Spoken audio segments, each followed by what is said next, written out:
Direct me and finish me there. I received threats, so therefore we are helpless, we are being victimized, we are absolutely, we do not know what to do.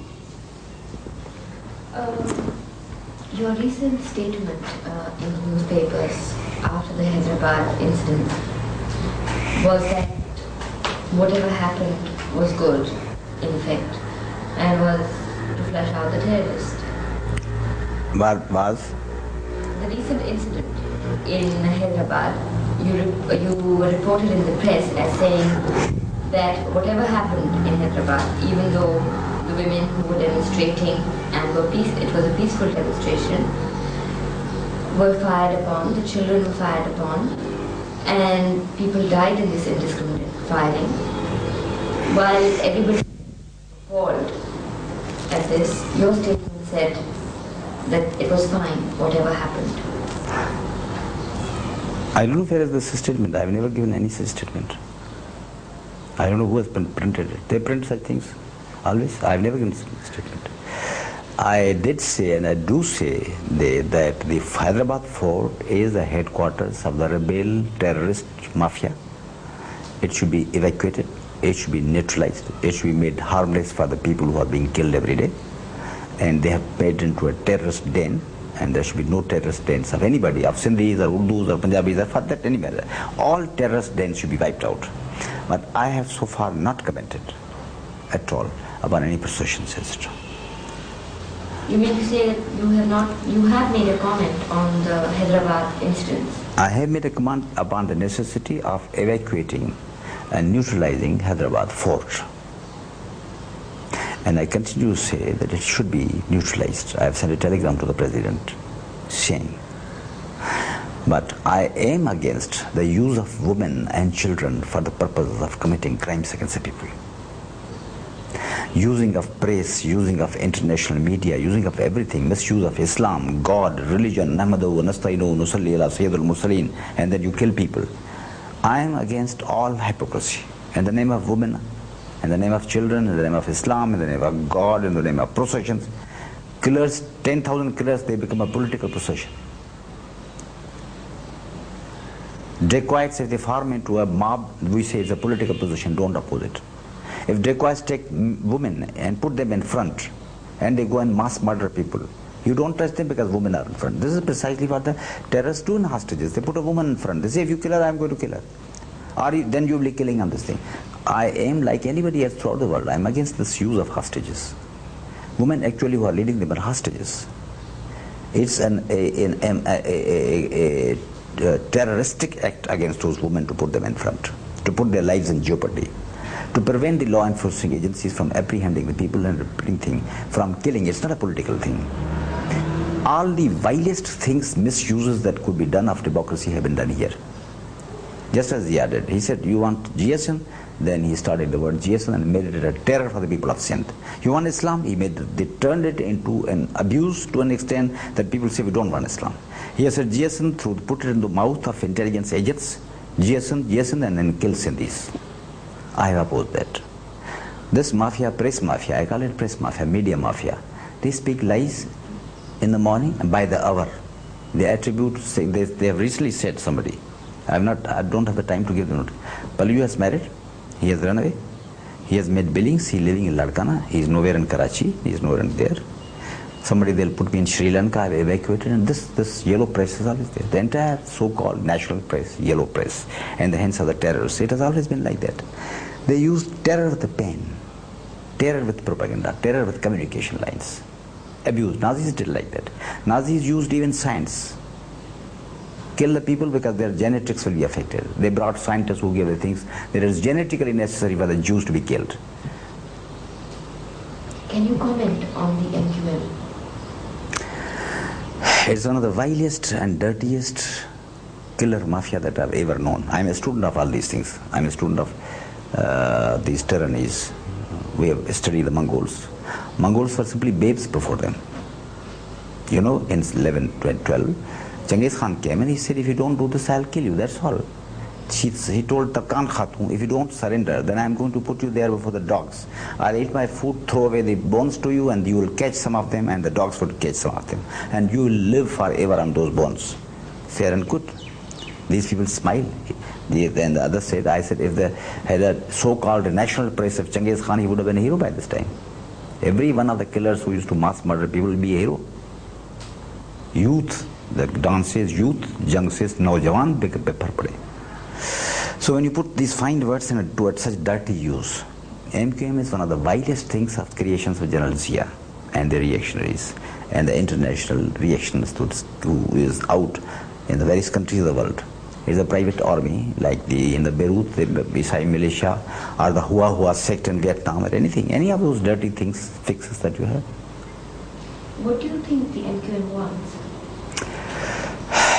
It wants firstly a lot of money. It is extorting money from the government of Sindh, from Kausale Shah. It was told from this thing. They had a crore of rupees from Benazir Bhutto. The victims, mind you, didn't get a penny. They are starving today. That's why I want you to go there. They are starving, virtually starving. And this mafia is getting billions. Every day they talk, and they'll get money. Firstly, they're after money. They are extorting and blackmailing everybody. They extorted money from the press, from Jung. They wanted 2 crores. They had 2 crores. If you find you, they'll get money from you, they'll get money from me. Anybody, just extortioners. Secondly, they want to sell and dispose of conquerors. You see, they are conquerors. They conquer Sindh and then they will deal with it and they will dispose of Pakistan. With this as a base, they'll blackmail Punjabis, Pashtuns, blackmail with India. Any government there. With this is a sufficient minority. With this percentage and ratio, they were ruling India. Why not Pakistan? And they want to be just the reincarnations of the Mongols, rule over the whole thing, kingmakers. You have heard about Abdullah the Sayyid Baraha Sadat. They belong to a place in India which is called Bara. They were the kingmakers, the Baraha Sayyid. They made the kings. They're going to, with this petty little population, they want to be the kingmakers. What do you think should happen to the Mohajir population of Sindh? Nothing. Nothing should happen to them. They should sit down and take it easy and do all things and work and labor as everybody does. I do it every day. They are not angels of God that something special should be done for them. They should live like everybody else. Yes, but earlier... They should forget about being Aurangzebs and Mahmud Ghaznavis and all that. This is 20th century. But earlier you had said, we talked about the backwardness of Sindh as compared to its urban centers where the Mohajirs came and settled. No. Firstly, I don't use the term Mohajirs. It's a great insult to the concept of Mohajirs. Can you compare with these Johnnies who have come to loot and plunder with Bilal, with Huzur Akram Sallallahu Alaihi Wasallam, with Ali, Hazrat Ali and all this, they are Mohajirs, is an insult to the concept. I call them either, you can call them refugees or you can call them immigrants or any term. With me, I don't consider this to be, I think this is the greatest, is a rape of the term, of the meaning of the term Mohajir. But under a protest, I'll allow this thing to be used. No, what would you call them then? Would you call Immigrants. them Immigrants. If they wish to be Sindhi, of course, why not? I mean, if Italians could become Americans, why not? But if somebody wants to be His Excellency and the Conqueror and all that, and other things, dash to dash ten darya bhi ne chhode humne, bahre zulmat mein dauda diye ghode humne. They used to be just like you and me and everybody. This is a place where we live. Anybody who wishes to live. For me, I should be allowed to go to Germany and live and become a German. Why not? This whole world is a place, small place. You can go from. Why should I be confined to Karachi? If I wish to like and live in Brazil, why not? Why not?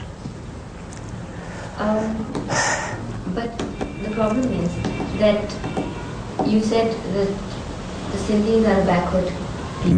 Very. And that the immigrants, Urdu speaking people who came to Pakistan, settled in these urban centers, are highly sophisticated. And they have therefore... They are criminally sophisticated. They are not sophisticated in the sense that they are backward and they are backward. We had a lot of controversy. I said we are backward in a certain sense, but we are very progressive because we don't misuse religion. We are highly cultured, highly sophisticated, and they are backward, they are cruel, they are absolutely, and they are just like the original Brooks thing. They don't have a culture.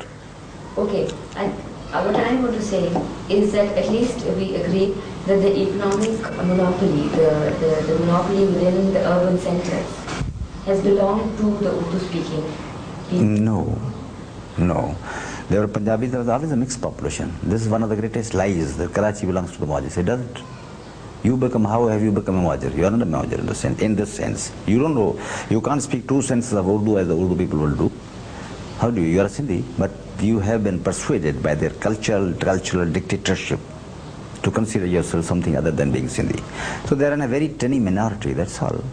They collected a hodgepodge and called them all Muhajirs. How are they? No, what I'm trying to get at is... Sure. Yeah.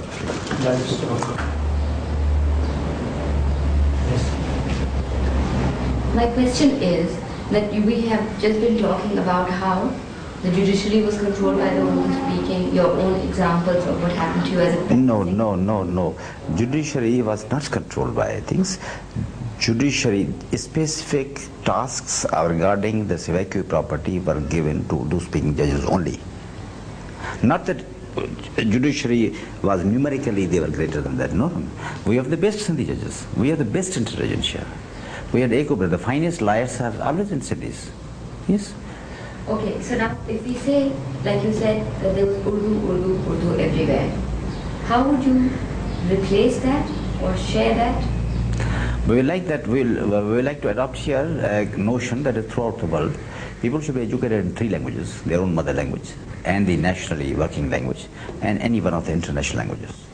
So we know Urdu, we speak Urdu, our mother language is Sindhi, so we are educated in Sindhi, but we also study English, and the third international language is English, or for that matter anywhere. Everybody should learn this thing, his mother language, education in mother language, then a language which is a lingua franca for the relation, lingua franca, not a national language. National is something different. We have got many nationalities, not one. So, three languages. And fair share to Punjabis. Why should the Punjabis not have them? It's a rich language. Balochi language, Pashto language, they are wonderful languages. They have been repressed. Their ruling classes have been turned cultural traitors to their own people. They have not developed them. Punjabi poetry is one of the most brilliant poetry that you can. I'm a student of world literature. I can say with any amount of confidence that Sindhi literature is by far ahead of the Urdu literature, the current literature. What is there in Urdu literature today? If you are a critic, I am a critic. What is there in it? It's the same old story. They don't have topics. They don't have subjects. The things are being done. They don't have a countryside. They don't have the sufferings. They have only the urban little elite. They are having the same story there. But all the variety, all the beauty, all the charm and art is there. And look at the poetry. It's insipid. It has lost everything. It's meaningless, irrelevant. Urdu poetry is irrelevant. It's the Punjabi language, literature, the Punjabi poetry especially, Sindhi poetry, Sheikh Hayaz. How can you compare him with any other poet? People are just pygmies before him, if he were translated in a language. The giant of his times. So all the best in literature and language and culture, and they have a reactionary culture. Kill people, man in your neighborhood. That racialistic idea, the whole outmoded antediluvian thinking, all the backwardness that is there, they are living in the Mongol times, behind the times, out of date. We have a progressive culture. All are brothers. All human beings are brothers. No link, no discrimination on the basis of sex, language, color, creed, faith, or anything. How do you propose to solve or resolve this crisis? By eliminating terrorism and putting people on, giving protection to everybody, irrespective of color, language, everybody. Irrespective of everything. No Sindhi business, no Muhajir business so far as the question of security and honor and sanctity to every family, every man, woman and child.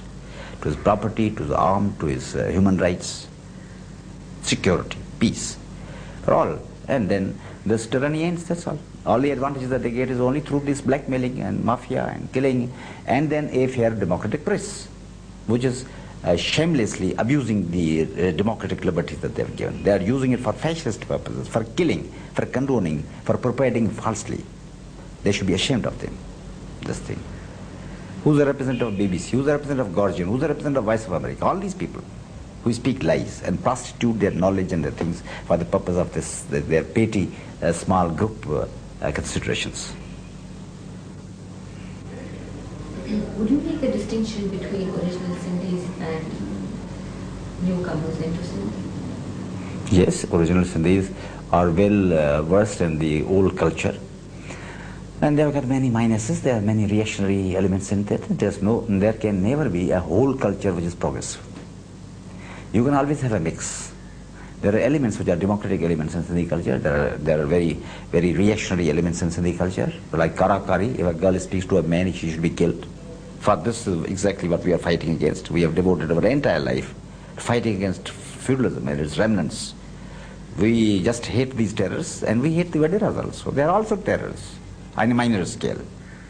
They are Sindhis, we hate them, we fight against them. They want to kill us and we want to eliminate them. We are the true progressives. Even a comrade would side with the terrorist. Janab Ali, Huzuri Ali, and this and this and this.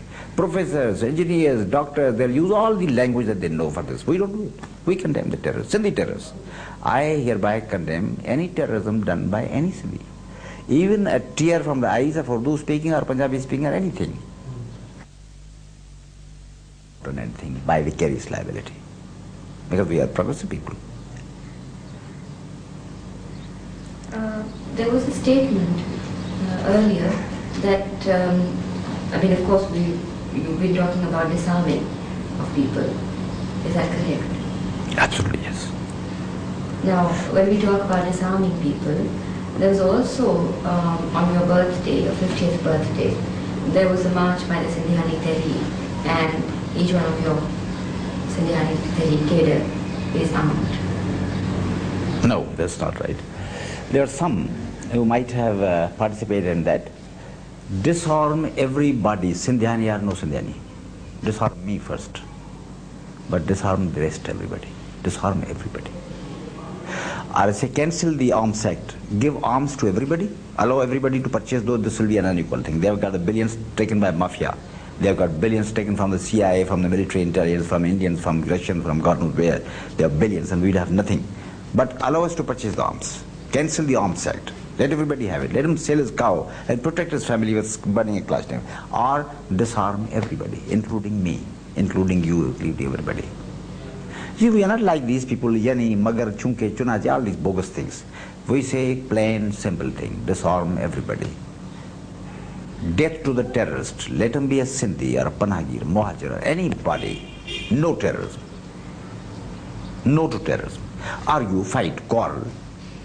Sit on the table. I'm a lawyer, but I'm also a small sort of a poet. We are writers, we are intellectuals. We can't allow terrorism. The influence that there was a distinction made between the old Sindhis and new Sindhis, and there was discrimination against the new Sindhis. The discrimination, the distinction would always be there. It is in America. I cannot be a European, can I be? They can't call me that I'm a good speaker of Urdu. My Urdu will be atrocious. So the distinction is natural and quite there. But distinction doesn't mean discrimination. They have always had the lion's share. There's no question of this. This is one of the biggest lies that they do. It's a lying factory they produce things.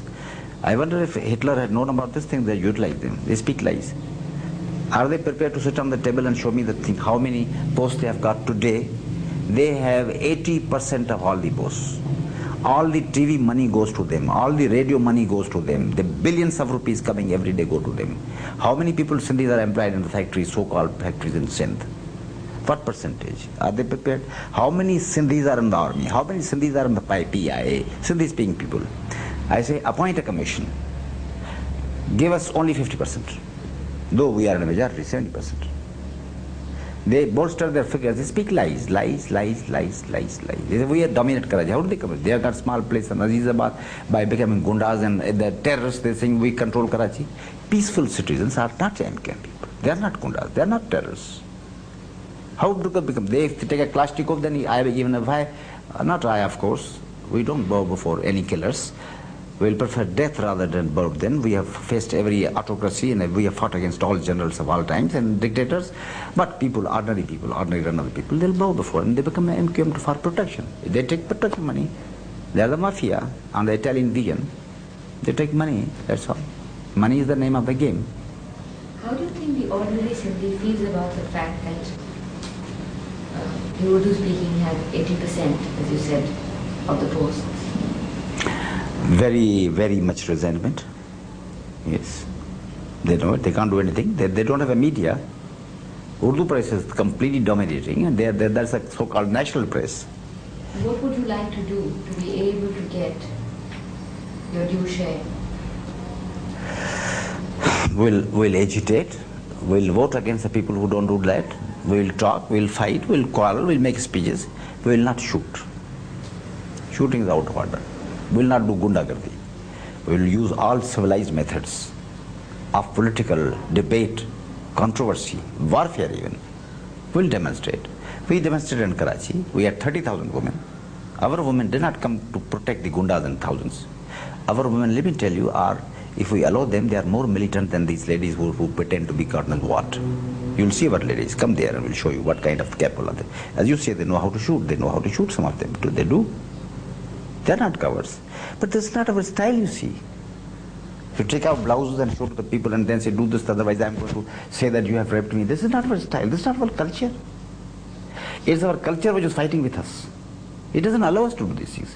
She will never be touched by anybody else if she does like that. Nobody would respect anybody who takes an advantage by these methods, low methods, dirty methods. We are an ancient people. We don't do these things for getting these petty, dirty advantages of the moment. We have certain national dignity. We won't stoop to lies like these things. Go dot kar rahe hain and then you say, I don't know you. This is not our culture. This is the empire's culture, emperor's minions who change their sides every 2 minutes. Wajid Ali Shah's culture and Muhammad Ali Shah's culture. Well, after having voiced your sort of criticism of this culture, how do you plan to coexist with it? They have got wonderful democratic elements in their culture.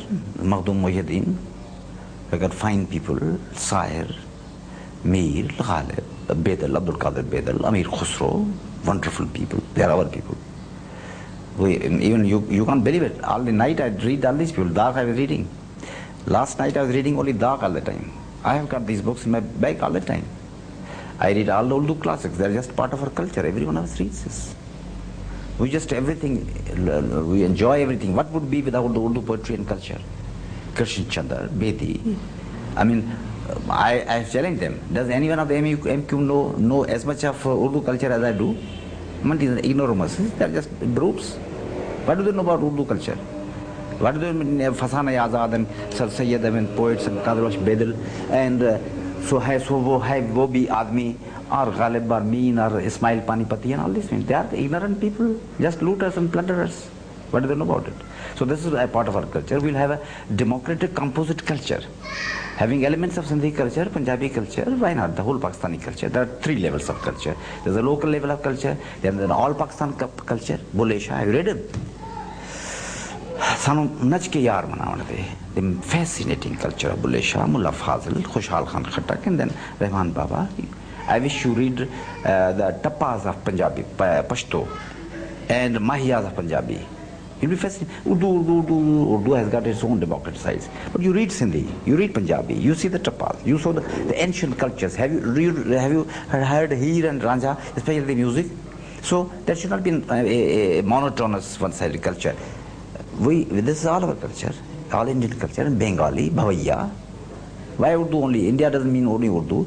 The Kannada, Telugu, the southern music, ancient music, classical dances, culture, civilizations, Himachal Pradesh, the land tracks, and then why not learn from the Chinese and the Germans and the Japanese, the haiku poetry in Japanese literature. And you see the Shikibu's diaries of the 11th century, the Heian culture of the Japanese civilization, and then Romans. What can you do without the Romans and the Japanese of the Egyptians, these Greeks, Greek culture? That we should take the international culture. I was writing a letter to the UNESCO that there should be now a new version of the world culture, and this is a very occidental version of the Eastern culture. This was one type. Do you think that the conflict at present